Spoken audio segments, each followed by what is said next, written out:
Ogie Diaz, may tanong para sa mga nangbabash sa ina ni Andrea. Krimen nga ba ang pagtulong sa pamilya?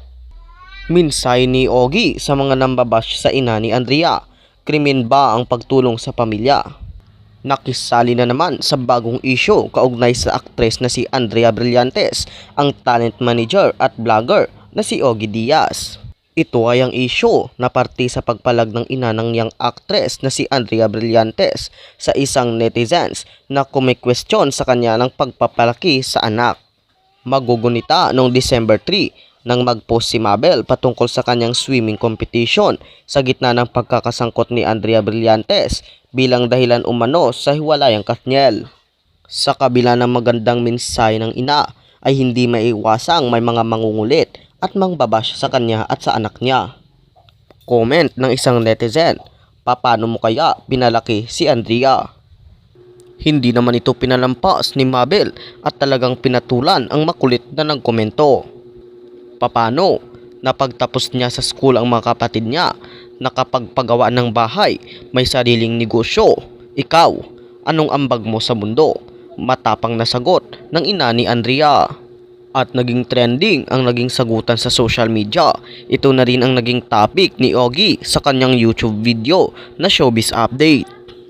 Kasi nga, sinabi nila na dapat daw ang mga magulang ang nagpro-provide noon sa mga anak. At kung magkakaroon man ng ganon, ang mga anak ay para sa kanila mismo at hindi para sa mga magulang, saad ni Ogie.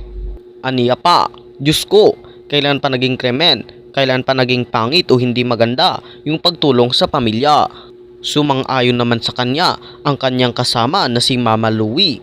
Correct, tsaka hindi lang si Andrea ang gumagawa niyan, marami ding mga artista. Depensa pa ni Ogie, nanay naman ni Andrea yon. Kung meron man siyang pamilyang binubuhay, ano naman ang pakialam natin? Syempre, kung nakagisnan mo na, gusto mo nang tumanaw ng utang na loob. Gusto mong bumawi sa mga magulang mo. Abas sino sila para pigilan ka? Mas masyak tayo kung ibang pamilya ang binubuhay ni Andrea at hindi ang sariling pamilya. Paliwanag pa ng talent manager. Sambit pa niya, sa mga panahon ngayon, nasa mga anak na yan kung paano kayo makakatanaw ng utang na loob at makakaganti at makakabawi sa inyong parents. Sa totoo lang, saludo ako kay Andrea Brillantes. Sa akin, very noble yon, saad pa ni Ogie. Kasunod nito ay nagkaroon ng paglilinaw ang vlogger na hindi niya sinisiraan si Andrea Brillantes.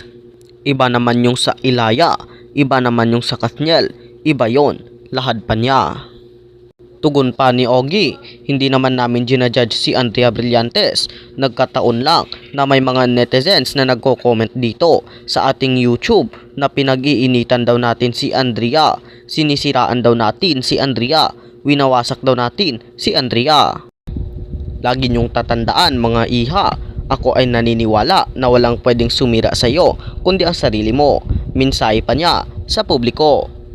Matagal nang umuugong ang mga balitang naghiwalay na sina Catherine Bernardo at Daniel Padilla. At maski nga si Ogie ay binabatikos ng Katniel fans dahil sa inilabas nitong balita na kung saan ay nabanggit na rin na patagong nagkikita sina Andrea at si Daniel.